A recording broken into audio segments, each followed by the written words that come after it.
nos platicaras un poco, Natalia, ¿por qué es importante este tema? O sea, ¿por qué estamos enfrentando un momento que creo que vemos que se están globalizando el uso de estas medicinas ancestrales, tanto para el uso terapéutico, ¿no? Como para el uso también recreativo. Y bueno, cada vez más se presentan como estos cuestionamientos de si se deben regular, si no se deben regular, cuál es la situación.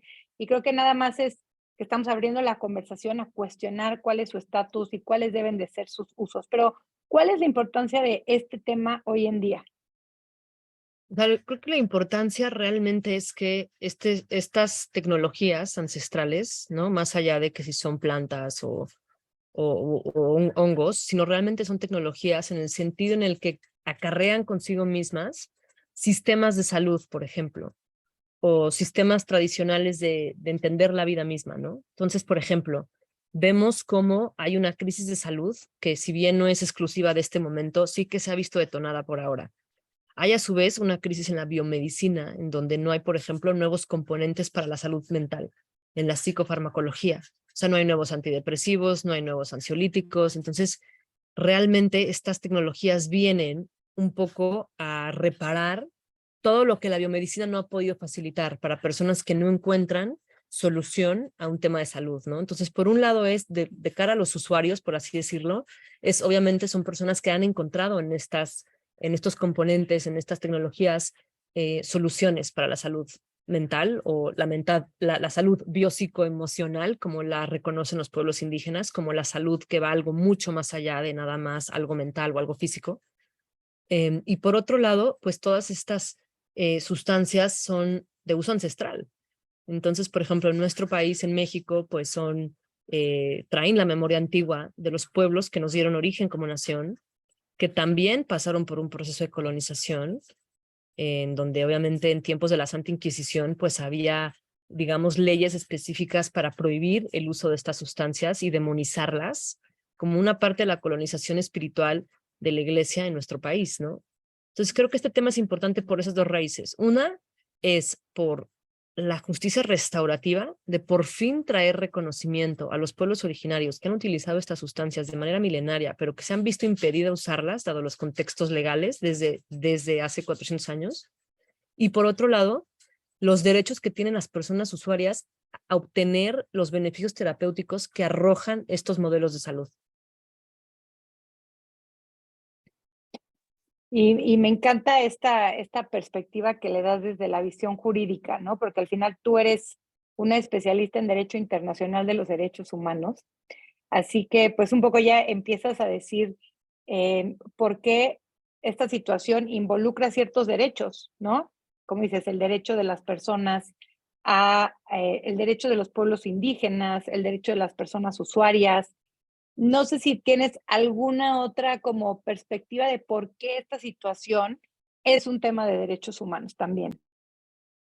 Bueno, viéndolo también a grandes rasgos, o sea, más allá del derecho a la salud, más allá del derecho de los pueblos indígenas, más allá de todo eso, sino vemos también un tema de medio ambiente, los derechos de la naturaleza.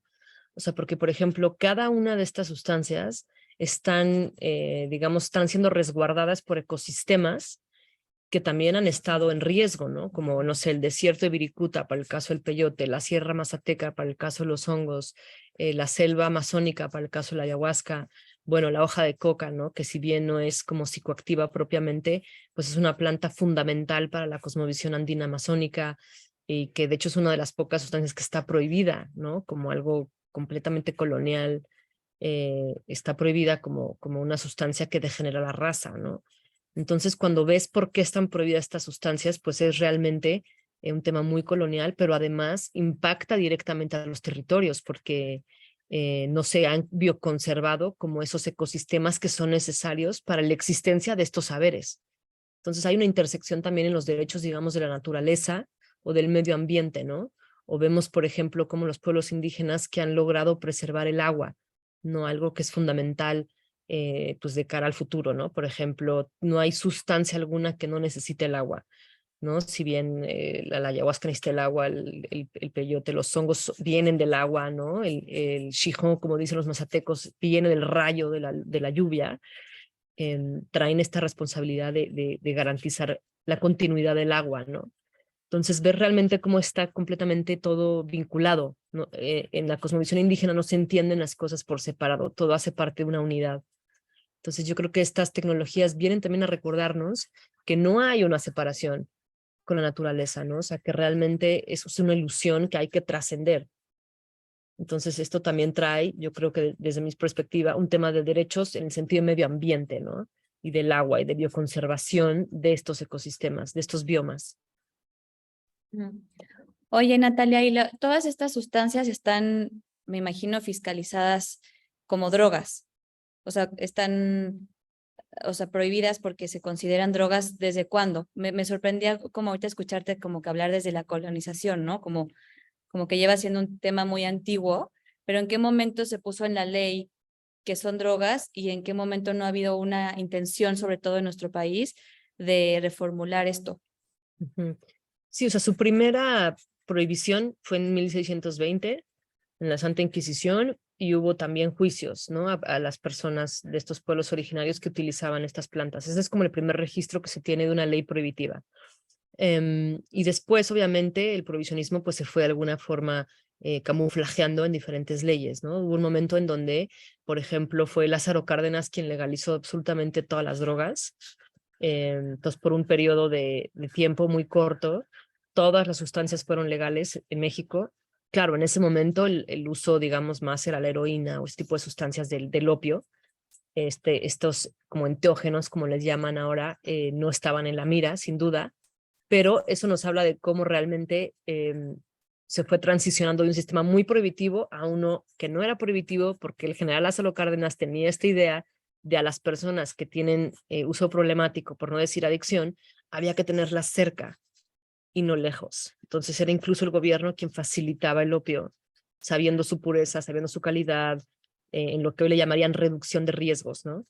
Esto fue en ese momento y después hubo mucha presión por parte de los Estados Unidos para reprimir estas políticas, ¿no? Entonces ahí volvimos al prohibicionismo y ya cuando se exacerba completamente, ya es cuando surge de las Naciones Unidas la Convención Única sobre Estupefacientes, que es de 1961, y en esa convención se prohíben básicamente 3 plantas.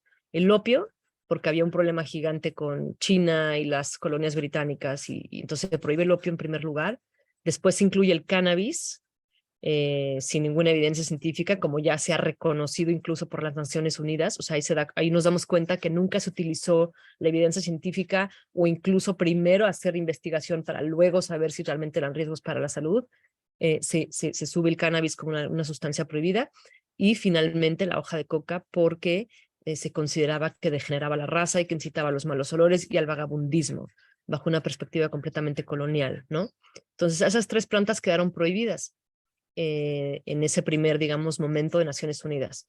Después vino otra convención en el 71, cuando, pues bueno, veníamos del 68, ¿no? Que fue un momento muy importante en la historia de la contracultura, de las ideas nuevas, del uso de los enteógenos, de sustancias psicoactivas, y más del uso de LSD, ácidos, este tipo de sustancias, y entonces se convoca a una asamblea para hacer un nuevo tratado para reprimir estos movimientos estudiantiles también que traían este uso de lo que hoy llaman psicodélicos, y surge esta convención en donde no se prohíben sustancias vegetales. Esto es muy importante. No se prohíbe ninguna planta, a diferencia del 61, pero en el 71 se incluye la DMT, la dimetroitamina, que es un componente que está en plantas como la ayahuasca, pero también está en el pasto, también está en los cítricos, y también es una sustancia endógena que producimos cuando soñamos, cuando morimos, cuando nacemos, cuando damos a luz.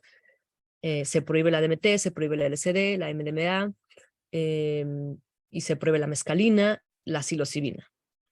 Pero estamos hablando de componentes sintéticos. Lo que sucede en ese momento es que México firma la Convención del 71 e incluye en su legislación todas estas sustancias, pero incluye a los hongos que contienen psilocibina y al peyote que contiene la mescalina. Ahora, hay una excepción para pueblos indígenas en donde establece que no habrá acción penal, o sea, no es que esté permitido, es que no les van a procesar a los pueblos indígenas que utilicen hongos o peyote en un contexto ritual ceremonial. realmente se habla solo de la posesión. Todo lo demás configuraría un delito bajo la ley. Entonces, esa es un poco la historia de dónde venimos y cómo llegamos a este momento, ¿no? Las cosas luego se ponen un poco más excéntricas cuando la medicina empieza a investigar la psilocibina como un componente que puede traer nuevas soluciones para la salud mental. Depresión mayor, síndrome de estrés postraumático, ansiedad, etcétera, ¿no? Y entonces es cuando pues hay diversos ensayos clínicos que se están llevando a cabo, sobre todo en Estados Unidos, que va en la fase 2 de 3 para ser reconocida como medicamento, pero aquí es únicamente la psilocibina como un componente sintético. Entonces, claro, México tiene en su territorio una sierra oaxaqueña y chapaneca que alberga una variedad gigantesca de hongos, pueblos originarios que las han utilizado. Se habla mucho de los mazatecos, pero no solamente son los mazatecos, también los chinantecos y muchos otros que han perdido también el uso de los hongos dada la prohibición y la colonización. Entonces muchos pueblos ya no utilizan los hongos, pero los usaban ancestralmente, los maya también.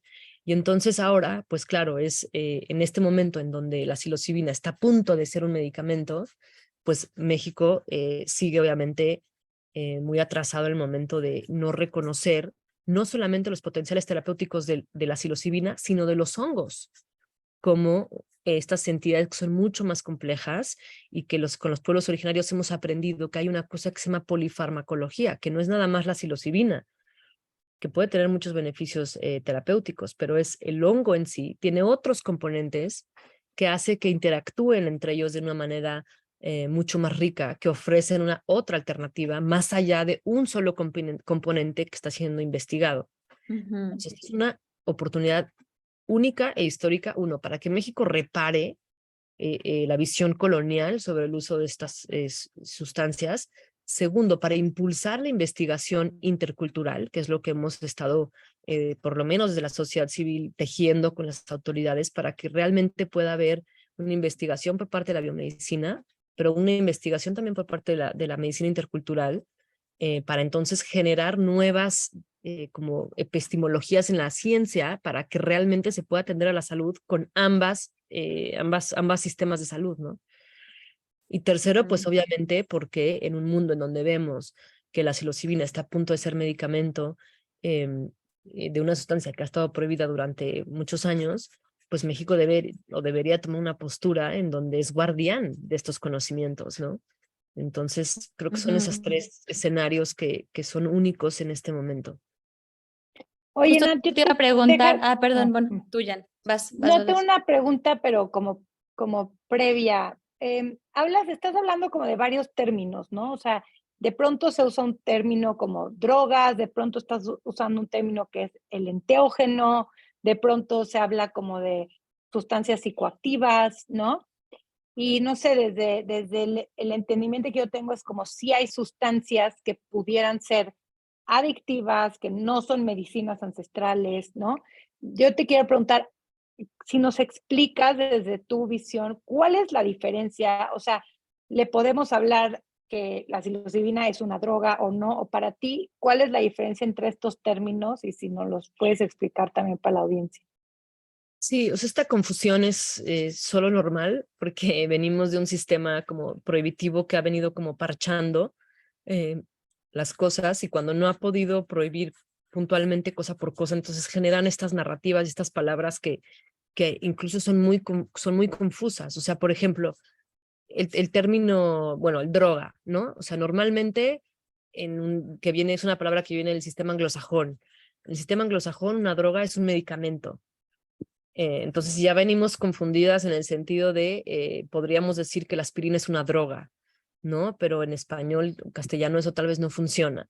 Entonces, en nuestro lenguaje, por ejemplo, una droga, pues bueno, normalmente es una sustancia que causa adicción, que tiene nulos efectos terapéuticos y que puede traer el uso problemático, ¿no? Entonces, esa sería como la definición de lo que es una droga y de ahí las políticas de drogas, ¿no? O sea, que ahí las drogas clásicas que podrían encajar ahí, siendo estricta, pues es el alcohol, la cocaína, y bueno, estas otras como drogas que digamos salen un poco de lo recreativo, pero que realmente traen más un uso problemático, como es obviamente el fentanilo, ¿no? Que también es una droga en sentido anglosajón porque es medicamento, pero también es una droga en sentido de que causa un daño grave para la salud pública, ¿no?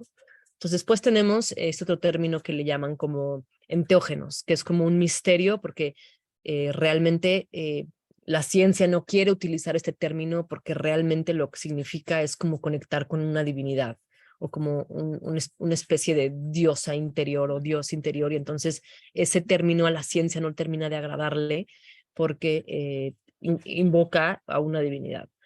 Entonces ahí tenemos otro problema, porque la ciencia no la va a utilizar, pero hay personas que sugieren que ese es el mejor término, ¿no?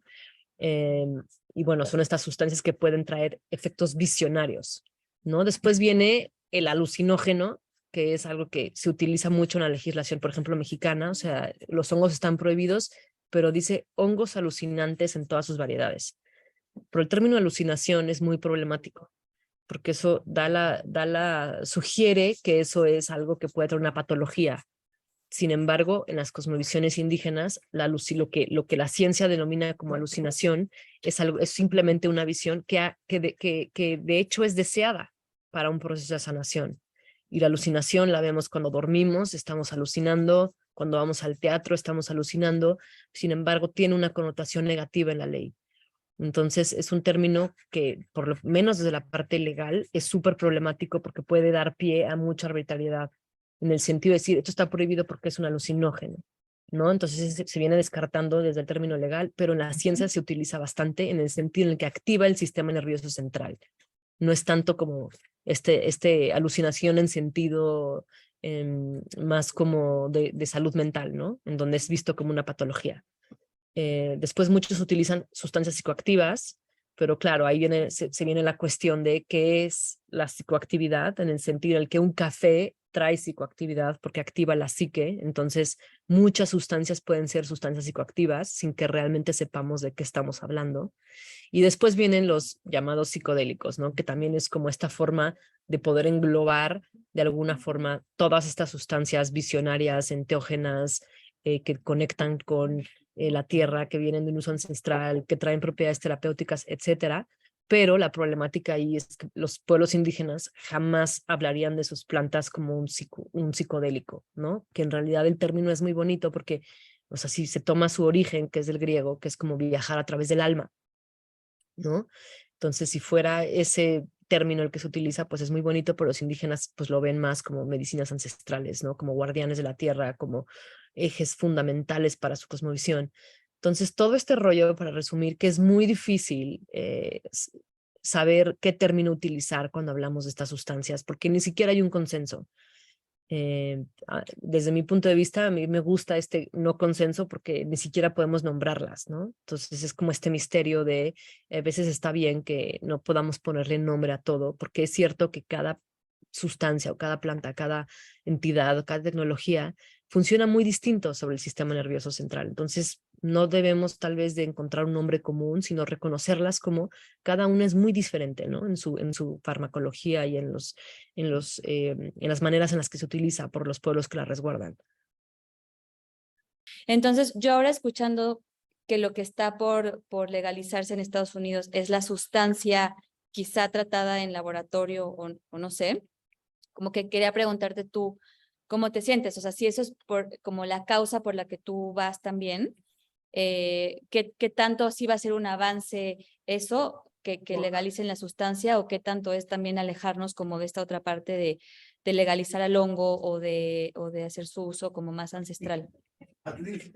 Sí, mira, o sea, realmente no es como por demonizar ninguna sustancia, ¿no? O sea, yo creo que, por ejemplo, la psilocibina como componente sintético tiene muchos potenciales médicos y terapéuticos, y de hecho, o sea, los ensayos que se han hecho, pues sí arrojan resultados, no diría prometedores, porque también existe como esta idea de que la psilocibina es la panacea.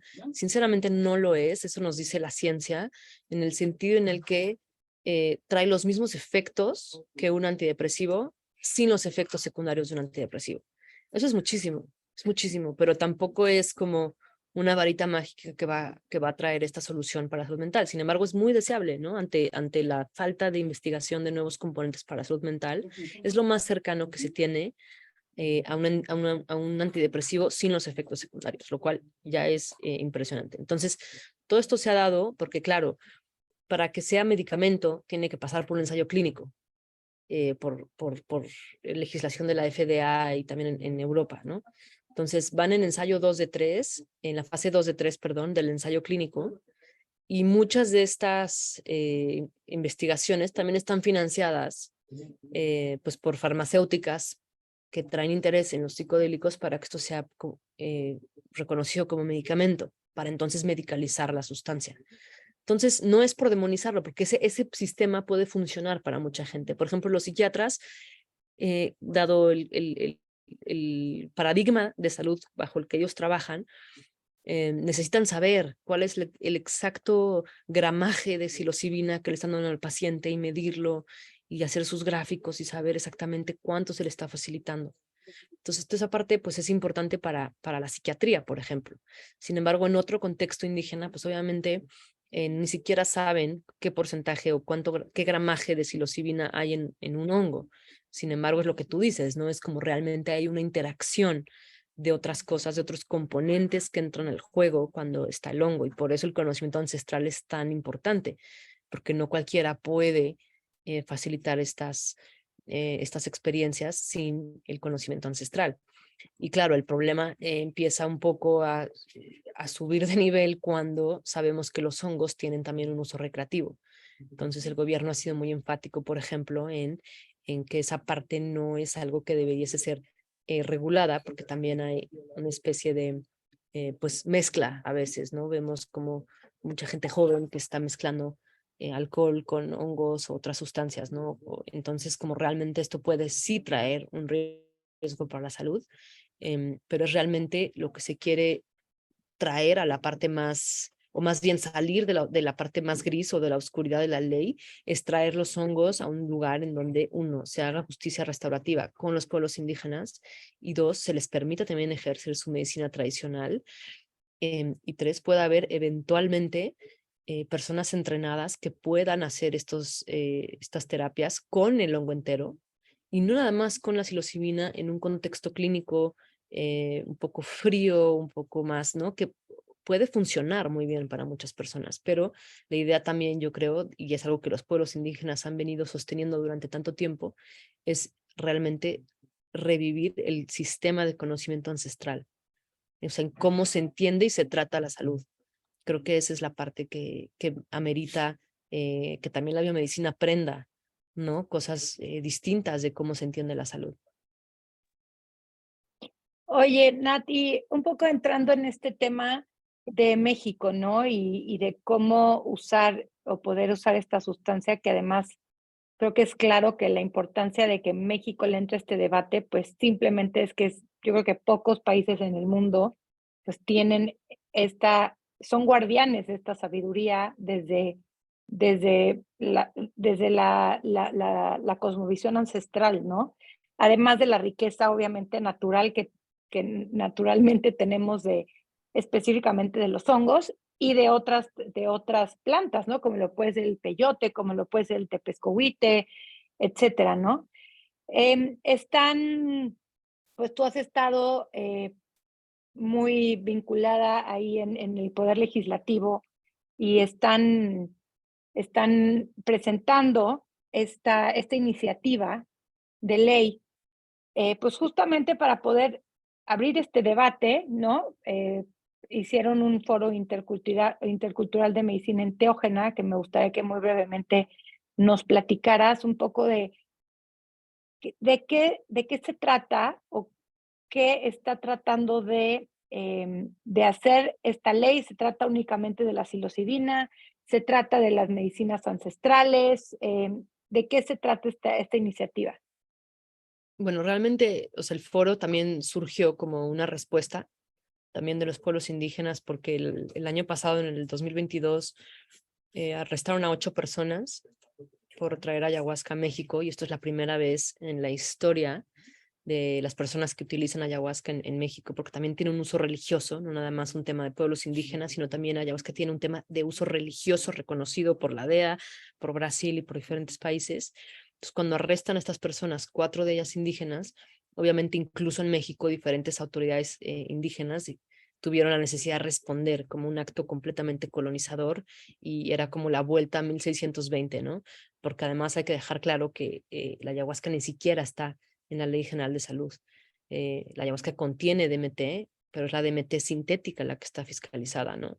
Entonces el foro fue bajo ese escenario en el que se estaba viviendo una respuesta muy compasiva, armoniosa, una violación muy grave a los derechos de los pueblos indígenas y de la propia, o sea, los propios derechos de las personas que viajaron, porque no está fiscalizada en la ley, ¿no? Entonces es un acto completamente violatorio de muchos derechos y entonces el foro fue esta forma de responder a estos actos de autoridad que realmente ya excedieron a una guerra contra las drogas en donde estaban metiendo a prisión a personas, aun cuando esta sustancia no estaba en la ley, a diferencia del hongo, a diferencia del peyote. Entonces el foro fue como esta forma de responder, ¿no? De los pueblos indígenas y también de la sociedad civil, de la mano con algunas senadoras y obviamente personas expertas, ¿no? O sea, personas del Instituto Nacional de Psiquiatría que también fueron ahí a presentar su interés en querer hacer investigación con los hongos, no nada más con la psilocibina, en querer dar vida también a una nueva forma de integrar los saberes ancestrales a la psiquiatría, por ejemplo, a la CONASAMA, que es la Comisión Nacional para la Salud Mental, todo el tema de adicciones, ¿no? Entonces fue un foro en realidad pues destinado a la educación para las autoridades, y fue un poco como la flecha para ver cómo estaba el ambiente de cara a una iniciativa de ley que pudiera reclasificar los hongos, porque los hongos y la psilocibina, los dos, están en, digamos, es la lista 1 de las listas de fiscalización de sustancias. Entonces, hoy en día los hongos están en sustancias que causan un grave daño a la salud pública y su posesión, su facilitación, su tenencia, muchos verbos que utiliza la Ley General de Salud puede traer de 8 a 25 años de prisión. Entonces esto realmente es absurdo, uno, porque ni siquiera los indígenas pueden facilitarla, la pueden poseer sin que haya acción penal, pero no pueden facilitarla siendo estrictas en la redacción de la ley, pero también no hay margen para que estas sustancias que en Europa y en Estados Unidos están a punto de ser medicamento, pues México una vez más tenga un rezago en su patrimonio, ¿no?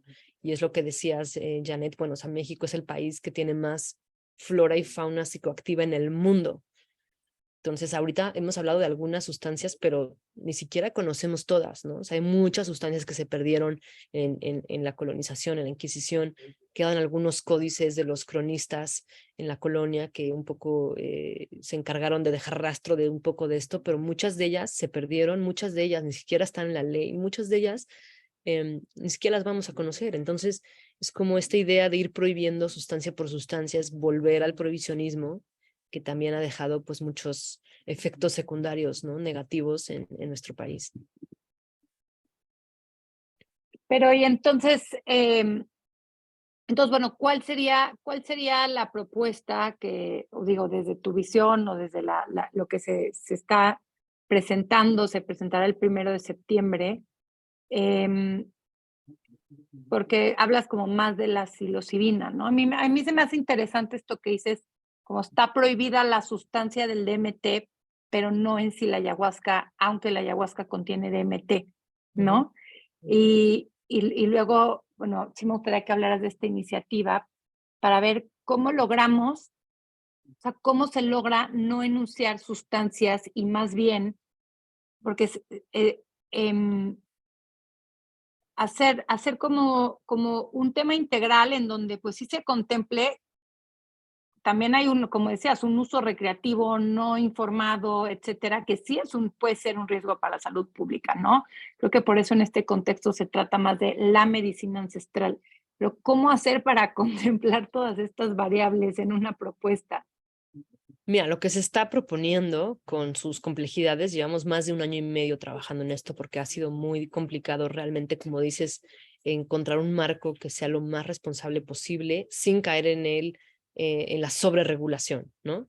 Entonces, los hongos están en la lista 1 como sustancias que causan un grave daño a la salud pública y la idea es hacer una nueva clasificación en la ley que sean enteógenos de origen natural, ¿no? Y en esa nueva categoría, pues obviamente son solamente por ahora, sería reclasificar los hongos, para que entonces haya una serie de normativa que recaiga sobre los hongos. Muchísimo énfasis en que yo siento que es una iniciativa no nada más que reclasifica los hongos, sino es una iniciativa para la medicina tradicional, porque faculta a la Subsecretaría de Medicina Tradicional de la Secretaría de Salud a hacer investigación intercultural con los pueblos indígenas, a fomentar las clínicas interculturales, que es algo que los pueblos indígenas han pedido, han solicitado. O sea, ellos quieren hacer libre ejercicio de su medicina tradicional, pero en clínicas de alguna forma que haya una interculturalidad. O sea, están abiertas a poder aprender de otras personas de la medicina y poder ejercer esta medicina de manera conjunta. Se incluye el tema de reciprocidad, porque claro, hay diferentes tratados internacionales en cuando hay ciertas sustancias o recursos genéticos que han sido utilizadas por pueblos indígenas y que han sido guardianados por tanto tiempo.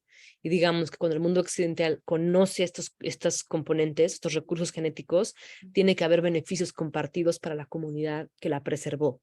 No sé si me di a entender, pero este es un ejercicio que, por ejemplo, en Sudáfrica lo han implementado muy bien con el té de rooibos que se consume en muchos lugares del mundo, y fue una comunidad indígena que preservó esta planta como una parte de su cosmovisión, y ahora todas las compañías de té están obligadas a dar beneficios a estas comunidades, no solamente económicos, sino también como proyectos comunitarios, escuelas, revivir los conocimientos ancestrales, que tengan acceso a sus lenguas indígenas, que tengan agua potable, etcétera, ¿no?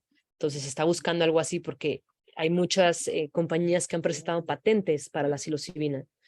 Muy importante nada más recalcar que la psilocibina se da a conocer en el mundo por María Sabina, ¿no? Entonces es como realmente el pueblo mazateco sería tenedor de estos beneficios compartidos bajo el protocolo de Nagoya. Entonces en la iniciativa de ley se hace énfasis en la importancia de la reciprocidad, o sea que esto no puede comodificarse, no puede mercantilizarse y no puede volverse un componente farmacéutico con receta médica de una compañía farmacéutica. Eso es sin duda algo que no se quiere para México, ni los senadores, ni los pueblos indígenas, ni siquiera la sociedad civil, ¿no? O sea, como que vemos un alineamiento muy positivo en México, que realmente es frenar también esta conducta extractivista, ¿no? Que hemos visto a lo largo de tantos años, y lo vimos con la hoja de coca siendo cocaína, la caña de azúcar siendo azúcar, el cacao siendo chocolate, y etcétera, ¿no? Incluso el opio siendo heroína. Entonces,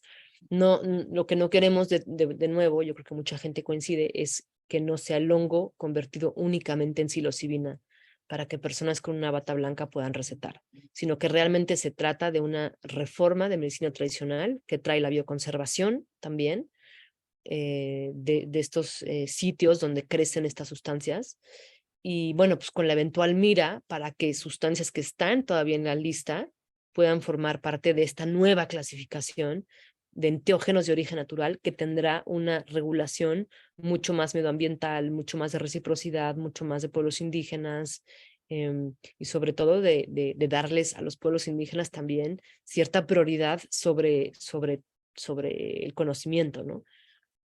Una forma Y de el hecho preparar. que digas que se recategorizan, eso implica que, o sea, que se usen, que puedan ser usados únicamente para como temas médicos. ¿Qué sucede con el tema de la aportación, digamos, de alguien que no sé, que no esté, supongo, como certificado? O sea, ¿qué implica? ¿Para qué tipo de usos? Claro, ahí le corresponderá a la Subsecretaría de Medicina Tradicional emitir los lineamientos de qué personas podrán facilitar los hongos, bajo qué entrenamientos, bajo qué cursos, o si será la propia Secretaría la que imparta estas cuestiones, porque algo que ha sido muy difícil de mediar y de entender es que desde esta perspectiva, pues para ellos es obviamente psiquiatras, ¿no? Los psiquiatras que sepan de hongos. Y sabemos que a veces los psiquiatras son las personas menos adecuadas para esto, sino realmente puede haber una persona que es licenciada en diseño gráfico, pero que realmente ha pasado una serie de años entrenándose con los pueblos y que tiene mucha conocimiento en todo esto, que puede ser mucho mejor, puede estar mucho mejor facilitada, entrenada que un psiquiatra, ¿no? Entonces esto ha sido muy difícil de embonar, ¿no? Porque realmente se trata de migrar de un sistema como muy biomédico, en donde los doctores en sentido convencional que fueron a la escuela de medicina son los únicos, cuando eso realmente es que sería injusto, porque bajo esa perspectiva, pues por los indígenas tampoco podrían. Entonces, realmente hasta este momento se ha puesto como, será la Subsecretaría de Medicina Tradicional la encargada de poder expedir los lineamientos que serán necesarios para que personas puedan entrenarse, capacitarse y demostrar sus conocimientos para que puedan facilitar los hongos, ¿no? En un contexto terapéutico o ritual ceremonial.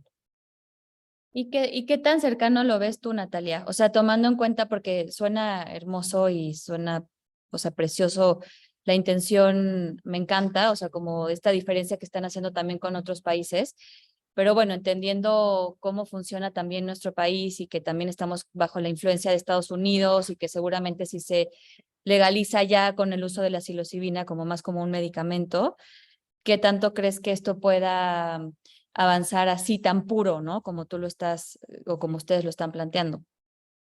Mira, ha habido como muy buena voluntad por parte de algunos senadores. O sea, siendo realista también es que viene un año electoral y sabemos que muchas personas están como en otra película, pero lo que ha sido increíble es la recepción, o sea, que realmente tanto la Secretaría de Salud como los senadores hemos visto bastante apertura.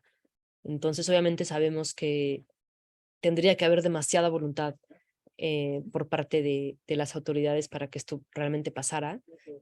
Pero yo he estado muy sorprendida en ver cómo personas, por ejemplo, de las Secretarías de Salud, no solamente están a favor de todo esto, sino que saben mucho, están muy bien entrenados, saben bastante, les emociona la parte de hacer investigación. Y si tenemos que ir por fases, está bien, ¿no? De primero empezar la cuestión de la investigación intercultural, con todas estas sustancias y con de mano de los pueblos indígenas y poco a poco ir demostrando que realmente en estos contextos es que son sustancias que son seguras. O sea, realmente no causan adicción, no hay tolerancia, no, al contrario, ¿no? Traen beneficios terapéuticos para la salud, etcétera. Pero tal vez va a ser algo más escalonado dado el contexto, ¿no? Porque vendrá un año electoral y porque sabemos que en el tema de drogas siempre las políticas de drogas son muy estrictas, ¿no? En nuestro país por la influencia, por nuestro contexto. Y entonces esta parte, pues claro, que estamos conscientes que va a ser muy complicada. Sin embargo, desde que empezamos a tejer todo esto, siempre supimos que era una forma también desde de que en México surgiera una iniciativa de ley, una propuesta que realmente honrara a los pueblos indígenas y que honrara como la reciprocidad, ¿no? Que es algo que estamos impulsando mucho. Entonces, más allá de que no pase, yo creo que en este tejido colectivo que estamos haciendo es más como eh, elevar una propuesta que pueda ser una inspiración para otros lugares en donde ya están a punto de hacer esto, ¿no? O ya lo han hecho, por ejemplo. Entonces, esta cuestión biomédica o medicalizada de las sustancias queda poco corta desde esta perspectiva, ¿no? Entonces, más bien es nuestra forma también de si no llegara a pasar en los próximos años, pues es aunque sea dejar este deseo de cuál sería la mejor propuesta, ¿no? Y bueno, es seguir obviamente con este camino. Los pueblos indígenas están como muy seguros, saben que es momento de abrir esto, quieren ejercer su medicina, saben que han estado resguardando algo milenariamente y que es momento y quieren compartir eso, ¿no? Entonces es también dejar atrás la parte colonial. Sin embargo, creo que el camino pues no será fácil. Sin embargo, tenemos un gobierno que se jacta de ser indigenista, entonces esto probablemente pueda ser de su interés también, como decir, oye, vamos a revertir esta conducta colonial que lleva desde tanto tiempo, ¿no?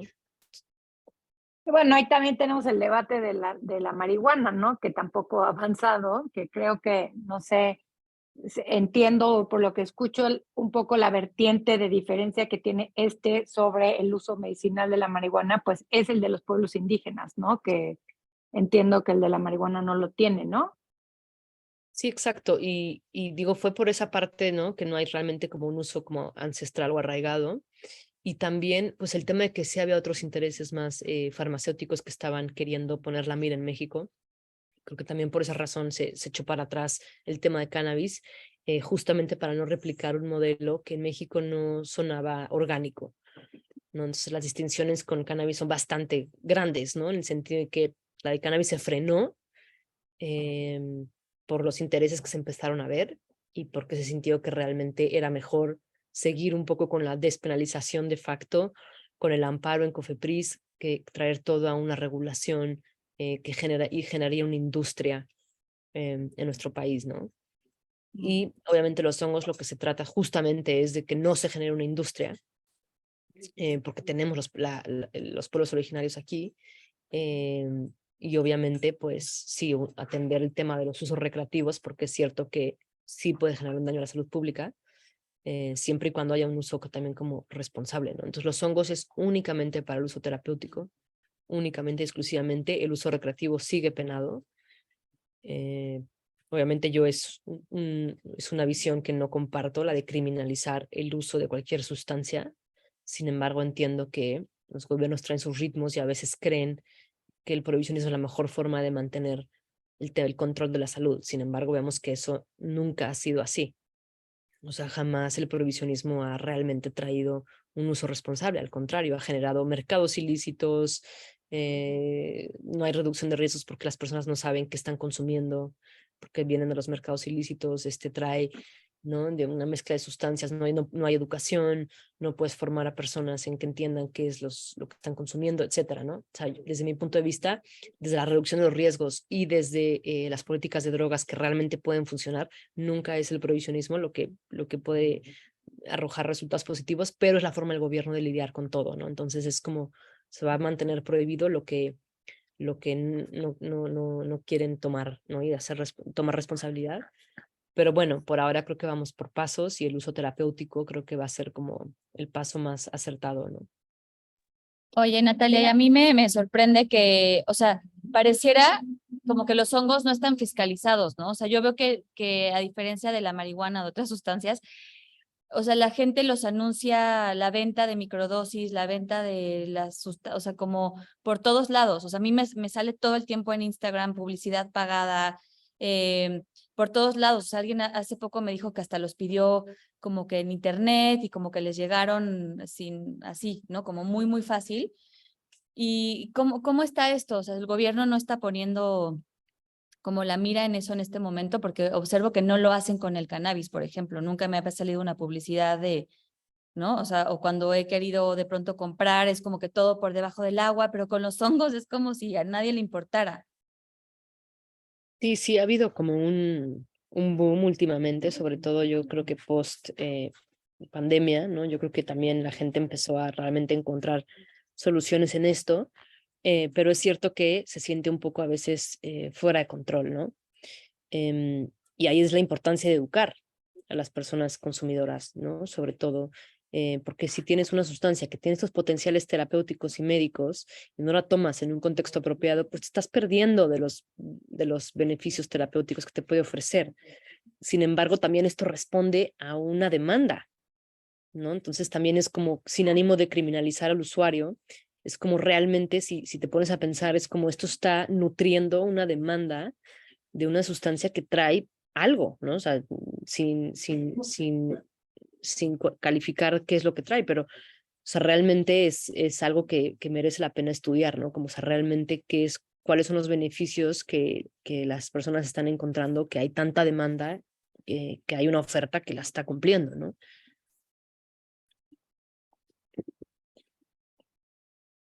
Oye, Nat, y un poco ya para ir como cerrando, en resumen entiendo entonces que la iniciativa toma únicamente a los hongos como en este intento de hacer como un estudio un poco de caso, ¿no? Porque obviamente, como nos has dicho, hay muchas otras plantas que siguen estando prohibidas su sustancia activa, como la mescalina, etcétera.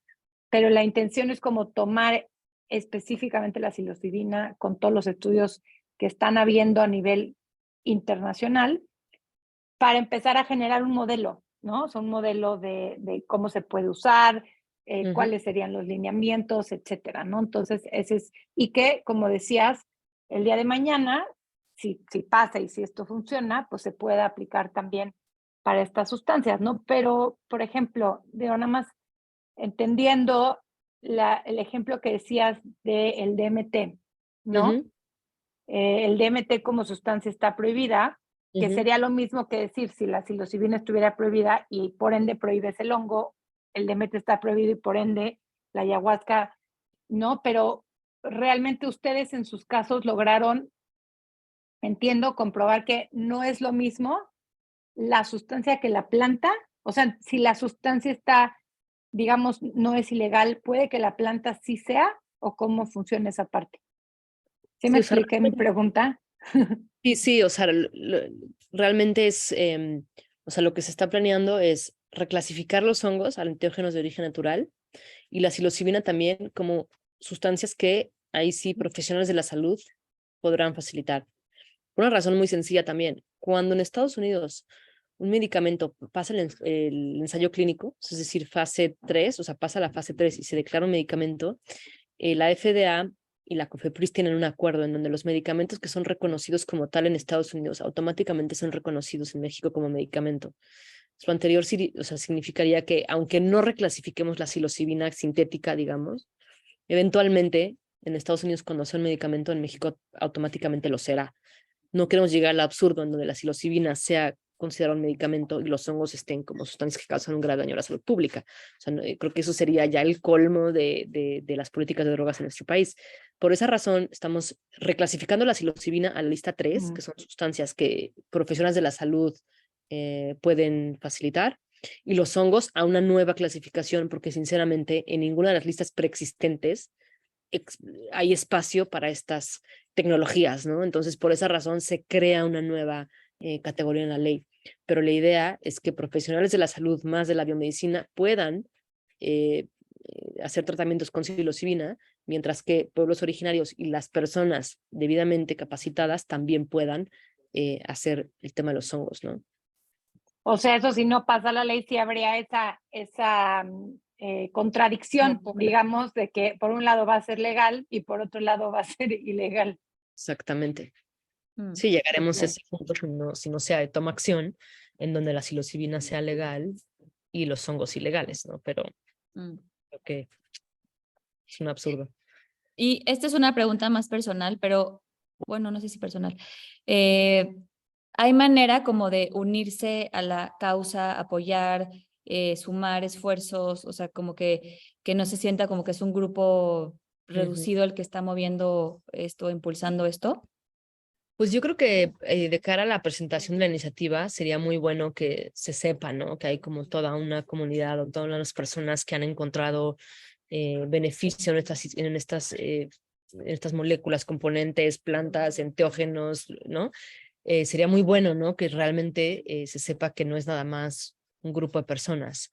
La iniciativa de ley estaba prevista para el 1 de septiembre, pero obviamente estamos con muchos cambios. El gobierno ha metido algunas sugerencias, senadores han querido meter algunos otros cambios y cosas. Entonces yo creo que va a ser más hacia mediados de septiembre, pero obviamente pues vamos a compartir la fecha también para quienes gusten o venir al Senado o a ver si hacemos algo aparte, pero sí creo que pues es también tomar un poco de responsabilidad diciendo esta agenda es importante para un cúmulo de personas, ¿no? Y también como involucrarnos, ¿no? En las políticas que se están haciendo, el tema de drogas, que es insostenible. Y desde mi punto de vista es como replantear de manera muy armoniosa una nueva forma de atender esta situación de las drogas en nuestro país. O sea, realmente yo creo que otra parte es el fentanilo, son estas sustancias las que realmente el gobierno debería de estar persiguiendo, eh, y obviamente los efectos secundarios de esa guerra pues ya también ha dejado mucho trauma, mucho dolor en nuestro país y es momento también de dar vida a un nuevo acuerdo, ¿no?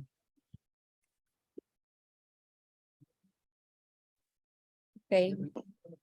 Pues creo que me gustaría, pues ahora sí que resumir ya aquí la entrevista. Con esto hemos tenido ya mucho contenido y pues también agradecerte, Nat, porque en verdad yo te admiro mucho porque pues como abogada decidiste pues entrarle a estos temas cuando, digo, ahorita ya cada vez los escuchamos más, pero pues cuando implica mucho, mucho valor y mucho coraje, ¿no? Creo, subirte a estas causas y pues tú llevas ya muchos años dedicada a ellas, así que pues nada más sí expresarte mi más profundo reconocimiento de, de esa valentía que has tenido para tomar las riendas y atreverte a salir al mundo a hablar de esto, que pues desde un punto de vista legal, ¿no? Porque creo que al final el tabú es tanto tabú porque es ilegal y seguimos viviendo en culturas en donde creemos que pues lo que es ilegal es lo que está mal, ¿no? Y realmente poco cuestionamos que a veces en la historia de la humanidad han sido legales cosas que no son legítimas o que no son pues lo mejor para, pues para un convivir armonioso de la sociedad, ¿no? Entonces, en verdad, yo te admiro mucho y muchísimas gracias. No, muchísimas gracias a ustedes y gracias, Janet, por tus palabras. La verdad es que es un tema colonial para mí, o sea, hay que revertir ese pensamiento colonialista, ¿no? O sea, no es tanto la esencia, esa es la esencia de lo que realmente intentamos, ¿no? Todos los días, como revertir ya esa narrativa tan tóxica que ha traído tanto daño, ¿no? Sí, Natalia, gracias por poner pues, tu sabiduría y tu profesión a esta causa. Es muy admirable también para mí. Muchas gracias y estaremos al pendiente de todos tus pasos y tus avances. Muchísimas gracias. Muchas Gracias gracias. a todos. Un beso grande. A ti, un beso igual. Gracias, Jan.